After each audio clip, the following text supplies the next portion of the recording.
As I teach public speaking at Clover Park Technical College, the first activity that I have the students engage in which they speak to each other, is an introduction of a significant individual. Now, this is scheduled within the first 7 or 8 class days. It's actually preceded by something that I don't really call a speech, but which does call upon the students to come forward and speak to each other. This is a partner introduction. In probably the second day of the class, we will draw pennies at random from a cup. I mentioned that to you in a previous section. The cup holds the pennies with the names of the students on them. We draw pennies from the cup and pair the people off at random. Some people might feel that there are better ways to determine who the partners are going to be, but my own experience has been that doing it at random works just as well as anything else. So by the third day of the class, the students should know who their partners are, and at that time I will have them interview each other with a questionnaire that I give them in class. That questionnaire is on Angel, so if you want to borrow it or modify it, you're welcome to do that. I put questions on the questionnaire that I hope will help the students really get to know each other. They're not just fluff questions, although I do ask them about what they're studying and things of that nature. 2 of the questions I'd like to attribute to my father, who was a college professor at the University of Tennessee for many years. One of them is, what is your most recent contribution to world peace? And the other question is, what's the major turning point in your life? In addition to those questions, I've asked some other, I think, probing questions to the students. For instance, occasionally I will ask them, what is the kindest thing you've ever done for someone? I'll ask, what is the most important thing you've learned in the last 6 months, and what do you intend to learn in the next 6 months, and so forth.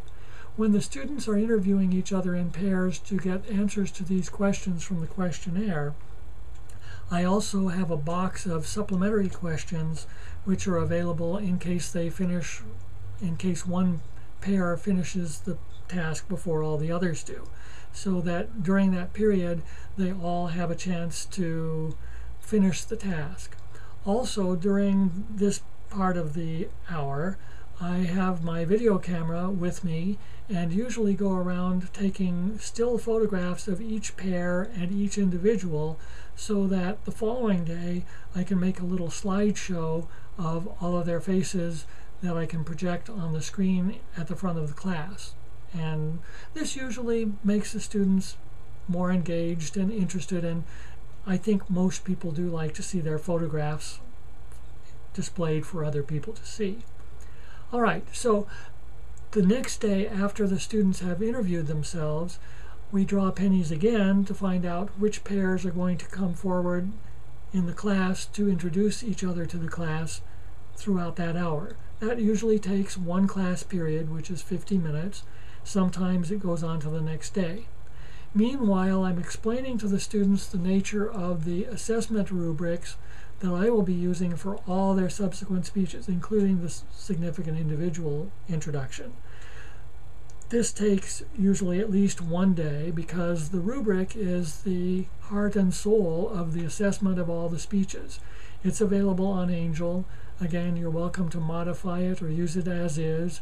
I welcome your questions about that rubric and your suggestions for improving it.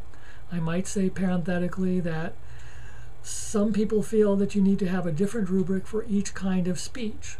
I've resisted that on the grounds that it is an unnecessary complexity.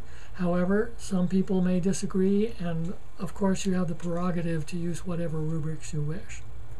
In any event, after the students introduce their partners to the class, I prepare them for speech number 1, the 2 to 4 minute introduction of a significant individual, by going over some outlines of past speeches, by referring the students to YouTube videos of past speeches, and by giving them a demonstration of such a speech myself.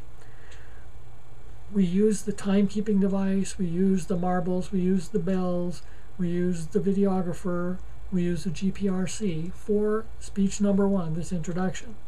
I tell the students that they're welcome to choose anyone they want to introduce as a significant individual, because after all, who am I to tell them who is significant to them?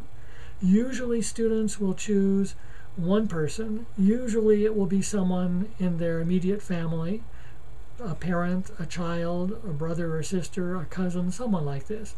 But occasionally they'll choose someone out of history. I tell them that's perfectly fine. If you want to do Thomas Jefferson or Eleanor Roosevelt or Joan of Arc or Gandhi, that's perfectly all right. The purpose, among other things, of this first speech is to give students a chance to determine for themselves and share with each other who is important to them, which is a way of emphasizing or illuminating some of their values.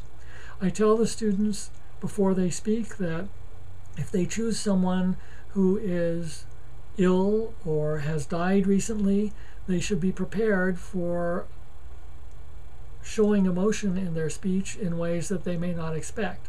I urge them to practice the speech. Sometimes students will say, well, may I choose all three of my students?